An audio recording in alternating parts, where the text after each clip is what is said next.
नमस्कार, फौजी lecturer YouTube channel पर आपका स्वागत है। आज हम 5वीं क्लास के एक बच्चे की आपको स्टोरी सुनाएंगे कि अचानक 5वीं क्लास के बच्चे को पढ़ाई में इतना इंटरेस्ट क्यों हो गया। दरअसल ये कहानी मेरी अपनी खुद की है। मेरा जन्म हरियाणा के जींद जिले के गांव खटखड़ में हुआ है। मेरे पिताजी एक किसान थे, मेरे काका आर्मी में थे। हमारी एक जॉइंट फैमिली थी। उस जॉइंट फैमिली में टोटल हम 12 बच्चे थे। मेरे से बड़ी 3 बहनें हैं। 3 में से बड़े वाली 2 कभी स्कूल नहीं गई। मेरे से जो बड़ी है वो स्कूल गई थी, लेकिन चौथी क्लास के बाद उसको हटा दिया गया क्योंकि घर की जो मुखिया थी दादी थी, और दादी ने कहा कि नहीं पढ़ाना है। क्यों नहीं पढ़ाना? चाचा की जो लड़की मेरे से बड़ी थी वो कभी स्कूल नहीं गई। चाचा का लड़का जो मेरे से बड़ा था तीसरी क्लास तक गया था, आगे उसने पढ़ाई छोड़ दी थी। उसी कारण से मेरे से जो बड़ी बहन थी उसकी पढ़ाई छुड़वा दी गई थी। जब मेरी एज के बच्चे स्कूल जाने शुरू हुए तो मैंने दादी को कहा कि मेरी एज के बच्चे सभी स्कूल जाने शुरू हो गए, मेरा भी नाम लिखवा दो। मैं अपनी दादी को लेके गांव के ही प्राइमरी स्कूल में अपना दाखिला करवाया। वह सरकारी स्कूल था, 5वीं तक का स्कूल था। पहली क्लास से लेके चौथी क्लास तक जैसे नॉर्मली गांव के बच्चे जाते हैं ऐसे स्कूल में जाते रहे, पढ़ते रहे। स्कूल में टीचर जो काम देते थे वो कर लेते थे। उसमें ज़्यादा किताबें नहीं होती थी। पहली क्लास में एक कायदा होता था, स्लेट बत्ती होती थी, तख्ती होती थी। तख्ती को दिन में 2 बार लिखना होता था, एक बार आधी छुट्टी से पहले, एक बार आधी छुट्टी के बाद में। आधी छुट्टी के समय हम घर पे आते थे, तख्ती को साफ करके दोबारा से लेके जाते थे, दोबारा फिर लिखते थे। तो उसमें पहाड़े करवाते थे और गिनती होती थी। तो पहाड़े जो मैंने 40 तक याद करके थे, गिनती भी 1000 से ज़्यादा तक याद करके थी। उसका मुख्य कारण ये था कि छुट्टी के टाइम पर, छुट्टी से आधा घंटा पहले क्लास को 2 हिस्सों में बांट दिया जाता था। ऐसे बोलते थे 2 एकम 2, 2 दूनी 4, 2 तिये 6, 2 चौके 8, यानी कि एक बार ये लाइन बोलेगी, एक बार ये लाइन बोलेगी। और हमारा हर रोज़ ये कंपटीशन होता था और हम ये सोचते थे कि हर रोज़ हमने दूसरे जो लाइन है उसको हराना है, हमने नहीं हारना है। 5वीं क्लास में जाने के बाद जो हमारे क्लास के इंचार्ज थे वो बदल गए। बदली हुई थी या क्या मुझे नहीं पता। हमारे गाँव के पास में एक गाँव है कसून, वहाँ से आगे श्री ओम प्रकाश जी, वो हमारे क्लास के इंचार्ज बन गए। और कसून गांव से एक और टीचर थे जो हाई स्कूल में पढ़ाते थे, 6ठी से 10वीं तक मैथ और साइंस पढ़ाते थे। उनका नाम जयपुर था। उन्होंने भी अपने बच्चे को हमारे स्कूल में एडमिशन करा दिया। और एडमिशन कराने के बाद 6ठी से 10वीं पढ़ाने वाले टीचर थे जयवीर जी। उन्होंने हेडमास्टर से बात करके हमारी 5वीं क्लास को प्राइमरी स्कूल से हाई स्कूल में ले गए। प्राइमरी स्कूल की बिल्डिंग अलग थी, गाँव की दूसरी साइड में थी। हाई स्कूल की बिल्डिंग अलग थी। वहाँ पर हमारी अच्छी तैयारी करवाई गई और फिर हम में से वजीफे के लिए, छात्रवृत्ति के लिए यानी कि स्कॉलरशिप के लिए बच्चे तैयार किए। हम 8 बच्चे सिलेक्ट हुए और उन 8 बच्चों की अलग से तैयारी करवाई गई। जब हमारी तैयारी करवाती थी तो संडे को भी हमें बुलाया जाता था। और उस समय जींद के अंदर सर्कस आया था। संडे का दिन था, हमें स्कूलों में बुलाया गया था और हमारे घर का सारा परिवार, सभी सदस्य जींद सर्कस देखने के लिए गए थे, ट्रैक्टर ट्राली भर के। मैं उस दिन सर्कस देखने नहीं गया क्योंकि उस समय तक मेरी पढ़ाई में रुचि हो चुकी थी, पढ़ाई मेरा इंटरेस्ट हो चुका था। मुझे एक मकसद मिल गया था, मुझे पढ़ना क्यों है और पढ़ने के बाद करना क्या है। तो स्कूल में जब भी कभी टेस्ट होते थे, उन टेस्ट में मेरा हमेशा तीसरा नंबर आता था।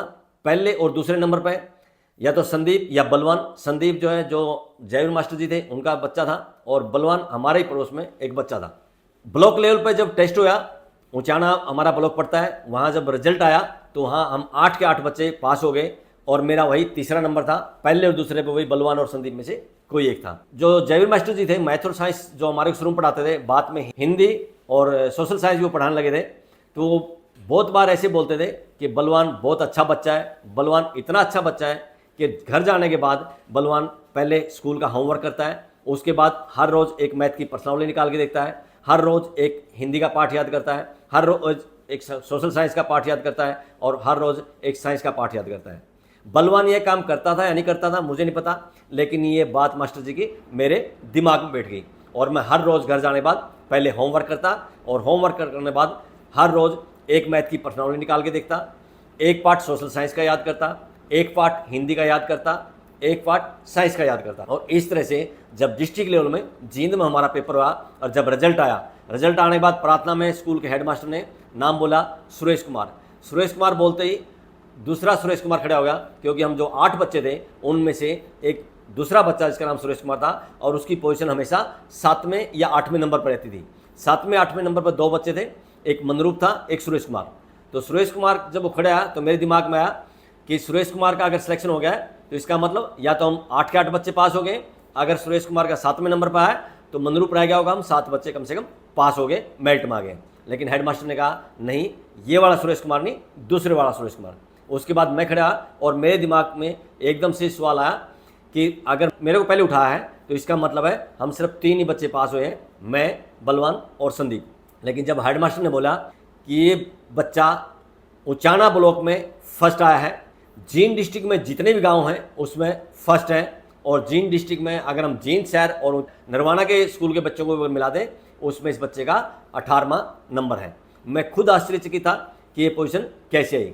दरअसल ये उसी का कमाल था, जयवीर मास्टर जी ने जो बलवान के लिए प्रशंसा की थी उसी चीज़ को मैंने अपने जीवन में अपना लिया था और इस तरह से फर्स्ट पोजीशन पर पहुंच गया था। तो किस बच्चे में कब पढ़ाई में रुचि हो जाए, कौन सा बच्चा कब पढ़ाई छोड़ दे, इसका कोई पता नहीं होता। अगर बच्चे में रुचि नहीं है तो आपने रुचि पैदा करने की, इंटरेस्ट पैदा करने की कोशिश करनी है। अगर बच्चा पढ़ाई छोड़ दे तब भी बच्चे पर दबाव नहीं देना है, बच्चे को समझना है, बच्चे को समझाना है। मेरा खुद का बच्चा है, 2.5 साल बीटेक करने के बाद उसने एकदम हाथ उठा दिए कि डैडी मुझे बीटेक नहीं करनी। मैंने पूछा भाई क्या करना है, बोला 1-1.5 साल मुझे फ्री छोड़ दो। हमने फ्री छोड़ दिया और 1-1.5 साल के बाद मेरे बच्चे ने बॉम्बे में DY पाटिल यूनिवर्सिटी में BSES में दाखिला लिया। BSES मतलब bachelor of sports and exercise science. इस डिग्री के बारे में मुझे भी जानकारी नहीं थी, आप में से बहुत से लोगों को इसके बारे में जानकारी नहीं होगी। ये एक नई डिग्री है। आपको पता होगा जो स्पोर्ट्स खेलते हैं, उदाहरण के लिए अगर हम कुश्ती का ले लें, एक कोच वो होता है जो कुश्ती सिखाता है, कुश्ती सीखी कैसे जाती है या कुश्ती लड़नी कैसे है, दाव कैसे लगाना है, और एक दूसरा कोच होता है उसको बोलते हैं स्ट्रेंथ एंड कंडीशनिंग कोच।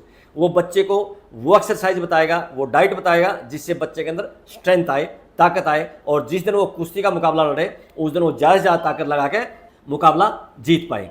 यही कोर्स मेरे बच्चे ने, यही डिग्री मेरे बच्चे ने पास की है।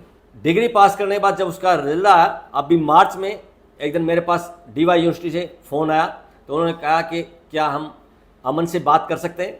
मैंने कहा अमन तो यहाँ नहीं है, अमन बेंगलोर में रहता है, वह एक स्पोर्ट्स स्कूल में स्ट्रेंथ एंड कंडीशनिंग कोच लगा है। मैडम ने मेरे को कहा कि अमन के पास फ़ोन किया था, अमन फ़ोन नहीं उठा रहा और 16 मार्च को कॉन्वोकेशन है, अमन को बोलो कि वो कॉन्वोकेशन के लिए आए।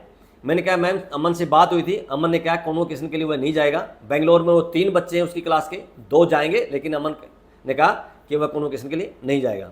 मैडम ने मुझे कहा कि अमन को गोल्ड मेडल मिल रहा है और ये चांस ज़िंदगी में किसी किसी को मौका मिलता है, अमन को समझाओ कि वह गोल्ड मेडल लेने के लिए DY पाटिल यूनिवर्सिटी में आए। और मेरे को कहा आप भी अपनी वाइफ के साथ यूनिवर्सिटी में आइए, कॉन्वोकेशन में आइए। मैंने बच्चे के पास फ़ोन किया, बच्चे ने मना किया, मैंने उसको समझाया और बच्चा तैयार हो गया। बेंगलोर से बच्चा आया और इधर से मैं और मेरी वाइफ दोनों DY पाटिल यूनिवर्सिटी में कॉन्वोकेशन के लिए गए। वहाँ मेरे बच्चे को गोल्ड मेडल के साथ सम्मानित किया। वापसी में फ़्लाइट से आना था क्योंकि मेरी वाइफ की इच्छा थी, उसने फ़्लाइट नहीं देखी थी। मैंने और मेरे बच्चे ने बहुत बार फ़्लाइट में सफ़र किया था, लेकिन मेरी वाइफ ने नहीं किया था और बार बार यही शिकायत करती थी कि आप दोनों तो फ़्लाइट में घूम चुके हो, मुझे फ़्लाइट नहीं दिखाई। तो आते समय हम फ़्लाइट से आए। इस तरह से बच्चे का कॉन्वोकेशन भी हो गया और वाइफ की जो इच्छा थी फ़्लाइट में बैठने की, वो इच्छा भी पूरी होगी। तो इस तरह से बच्चे को समझिए, माँ बाप को बच्चे ने समझना चाहिए और घर में सुख शांति बनी रहे। इसी तरह से आगे बढ़ते रहिए। आज इस वीडियो में बस इतना ही, मिलते हैं अगली वीडियो में। बहुत बहुत शुक्रिया, धन्यवाद, जय हिंद।